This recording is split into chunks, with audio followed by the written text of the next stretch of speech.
അപ്രതീക്ഷിതമായി ഉണ്ടാകുന്ന ഉയർന്ന ചികിത്സാ ചെലവുകളിൽ നിന്നും സർക്കാർ ജീവനക്കാർക്കും പെൻഷൻകാർക്കും അവരുടെ ആശ്രിതർക്കും ക്യാഷ്ലെസ് ചികിത്സ ലഭ്യമാക്കുക എന്ന ലക്ഷ്യത്തോടെ നിലവിലുണ്ടായിരുന്ന സങ്കീർണമായ മെഡിക്കൽ റീഇംബേഴ്സ്മെൻറ്റ് സംവിധാനത്തിന് പകരമായി നടപ്പാക്കിയ കൂടുതൽ മെച്ചപ്പെട്ട ആരോഗ്യ ഇൻഷുറൻസ് പദ്ധതിയാണ് MEDISEP.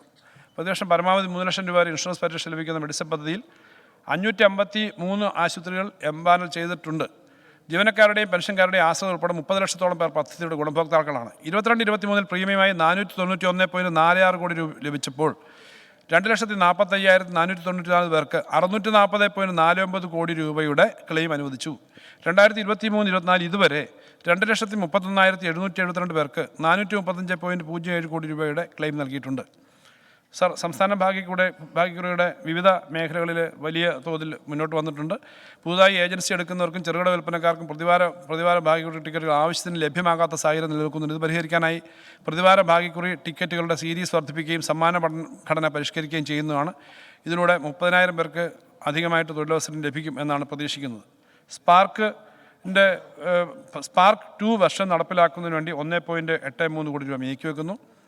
Land revenue വകുപ്പിലും revenue Bhavan നിർമ്മാണത്തിനും റവന്യൂ ഓഫീസുകളുടെയും സ്മാർട്ട് വില്ലേജുകളുടെയും നിർമ്മാണത്തിനുമായി 49 കോടി രൂപ വകയിരുത്തുന്നു. ഗുണനിലവാരമുള്ളതും സുതാര്യമായ സേവനങ്ങൾ വേഗത്തിലും ഫലപ്രദമായി ലഭ്യമാക്കുന്നതിന് റവന്യൂ വകുപ്പിൻ്റെ കമ്പ്യൂട്ടർവൽക്കരണത്തിനായി 26.5 കോടി രൂപ മാറ്റിവെക്കുന്നു. സംസ്ഥാന ദുരന്ത നിവാരണ അതോറിറ്റിക്ക് 6 കോടി രൂപ മാറ്റിവെക്കുന്നു. വൻകിട പശ്ചാത്തല സൗകര്യ വികസന പദ്ധതിക്കായിട്ടുള്ള ഫണ്ടിൽ 300.73 കോടി രൂപ വകയിരുത്തുന്നു. KDISCിന് വിദ്യാഭ്യാസ നൈപുണ്യ വികസന സംരംഭകത്വം പങ്കാളിത്തം പൊതുജന പങ്കാളിത്തത്തോടെയുള്ള ഗവേഷണം തുടങ്ങിയ നവീന രീതികൾ സൃഷ്ടിക്കുന്ന ചുറ്റുപാടുണ്ടാക്കുന്ന KDISCിൻ്റെ ലക്ഷ്യം. ഈ ലക്ഷ്യങ്ങൾ കൈവരിക്കുന്നതിനായി 2024-25 സാമ്പത്തിക വർഷം 23 കോടി രൂപ നീക്കിവെക്കുന്നു. സർ, നവകേരള കർമ്മ പദ്ധതിയുടെ ഭാഗമായ 4 സൗത്യങ്ങൾ കൂട്ടിയോജിപ്പിച്ച് നടക്കുന്ന നവകേരള കർമ്മ പദ്ധതി 2ൻ്റെ നടത്തിപ്പിലേക്കായി 9.2 കോടി രൂപ നീക്കിവെക്കുന്നു.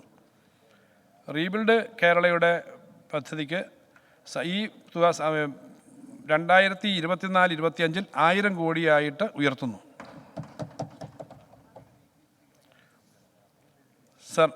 സർക്കാർ ബസ്സുകളെ ആധുനികവൽക്കരിക്കുന്നതിന് 5.22 കോടി രൂപ മാറ്റിവെക്കുന്നു.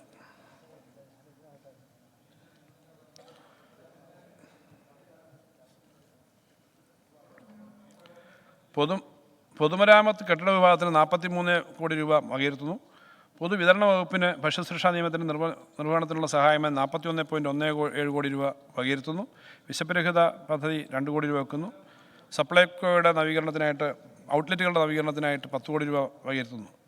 സർ, ജീവനക്കാരും സർ, പങ്കാളിത്ത പെൻഷൻ പദ്ധതി സൃഷ്ടിച്ച അരക്ഷിതത്വം ജീവനക്കാരിൽ വലിയ ആശങ്കയ്ക്ക് വഴിവെച്ചിട്ടുണ്ട്. സർ, ഇത് പുനഃപരിശോധിക്കുന്നത് സംബന്ധിച്ച് പഠിക്കാൻ സർക്കാർ നിയമിച്ച കമ്മിറ്റിയുടെ റിപ്പോർട്ടിൻ്റെ തുടർ പരിശോധനയ്ക്കായി 3 അംഗ കമ്മിറ്റി രൂപീകരിച്ചിട്ടുണ്ട്. സർ, പങ്കാളിത്ത പെൻഷൻ സമ്പ്രദായം പുനഃപരിശോധിച്ച് ജീവനക്കാർക്ക് സുരക്ഷിതത്വം നൽകുന്ന ഒരു പെൻഷൻ പദ്ധതി നടപ്പിലാക്കാനാണ് സർക്കാർ ആലോചിക്കുന്നത്. കേന്ദ്ര സർക്കാരിന് നൽകിയ വിഹിതം തിരികെ ലഭ്യമാക്കാൻ ആവശ്യമായ നടപടി സ്വീകരിക്കും. ഒരു അഷ്വേർഡ് പെൻഷൻ സമ്പ്രദായം നടപ്പിലാക്കുന്നതിന് വേണ്ടി പുതിയ സ്കീം രൂപീകരിക്കും. മറ്റ് സംസ്ഥാനങ്ങളിലെ പുതിയ പദ്ധതികൾ കൂടി പഠിച്ച് സംസ്ഥാനത്ത് ഈ പുതിയ അഷ്വേർഡ് സ്കീം നടപ്പിലാക്കാൻ ആവശ്യമായിട്ടുള്ള നടപടികൾ ഗവൺമെൻറ് സ്വീകരിക്കുമെന്നുള്ള വളരെ സന്തോഷത്തോടു കൂടി പറയുകയാണ്. സർ, സർക്കാർ ജീവനക്കാർക്ക് കോവിഡ് കാലഘട്ടത്തിൽ ശമ്പള പെൻഷൻ പരിഷ്കരണം നടത്തിയ ഏക സംസ്ഥാനം കേരളമാണ്. ഇന്ന് ഇന്ത്യയിലാകെ സർക്കാർ മേഖലയിൽ പബ്ലിക് സർവീസ് കമ്മീഷനുകൾ വഴി നടക്കുന്ന ആകെ നിയമനങ്ങളുടെ 42% കേരളത്തിലാണെന്ന് കണക്കുകൾ പറയുന്നു. കേരളത്തിന് അർഹതപ്പെട്ട 57,000 കോടി രൂപ വെട്ടിക്കുറച്ചതിനാൽ കടുത്ത പ്രയാസം നാം നേരിടുകയാണ്. ഇതിൻ്റെ ഒരു ഭാഗമെങ്കിലും ലഭിച്ചാൽ നമ്മുടെ വലിയ ബുദ്ധിമുട്ടുകൾ പരിഹരിക്കാൻ കഴിയും. ഈ സാഹചര്യത്തിലും ജീവനക്കാർക്കും പെൻഷൻകാർക്കും ഒരു ഗഡു DAR ഏപ്രിൽ മാസത്തെ ശമ്പളത്തോടൊപ്പം നൽകുന്നതാണ് എന്നുള്ള കാര്യം അറിയിക്കുന്നു. സർ, നവകേരള സദസ്സ് ജനാധിപത്യ സംവിധാനങ്ങളുടെ ചരിത്രത്തിലെ ഏറ്റവും ശ്രദ്ധേയമായ ഏടാണ് കേരള സർക്കാർ സംഘടിപ്പിച്ച നവകേരള സദസ്സ്. ഒരു സർക്കാരിലെ മുഖ്യമന്ത്രി ഉൾപ്പെടെ മുഴുവൻ മന്ത്രിമാരും ജനസമക്ഷം എത്തി ചർച്ചകൾ നടത്തുന്നതും ജനങ്ങളിൽ നിന്ന് അഭിപ്രായങ്ങളും നിർദ്ദേശങ്ങളും സ്വീകരിക്കുന്നതുമായ രീതി ലോകത്ത് തന്നെ ഇത്തരത്തിൽ ആദ്യമാണ്. ഈ ജനാധിപത്യ പരീക്ഷണം വോട്ടർമാരിൽ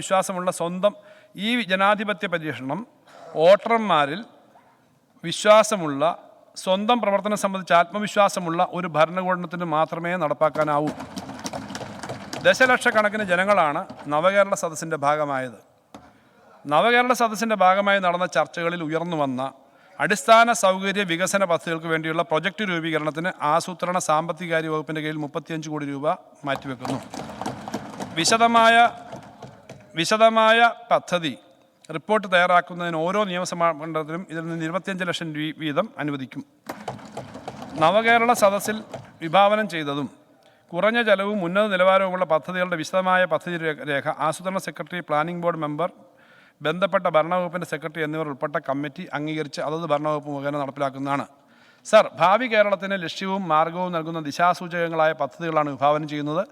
നവകേരള സദസ്സിലെ നിർദ്ദേശങ്ങളുമായി ബന്ധപ്പെട്ട പദ്ധതികൾക്കായി സംസ്ഥാനത്തെ വികസന പദ്ധതികൾക്കായി 1000 കോടി രൂപ ചെലവഴിക്കും. അതും സർ മാന്ദ്യവിരുദ്ധ പ്രവർത്തനങ്ങളുടെ ഭാഗമായിട്ട് ഉപയോഗിക്കാൻ പറ്റും. എല്ലാ മണ്ഡലത്തിലും ഉണ്ടാവും, 140 മണ്ഡലത്തിലും ഉണ്ടാവും.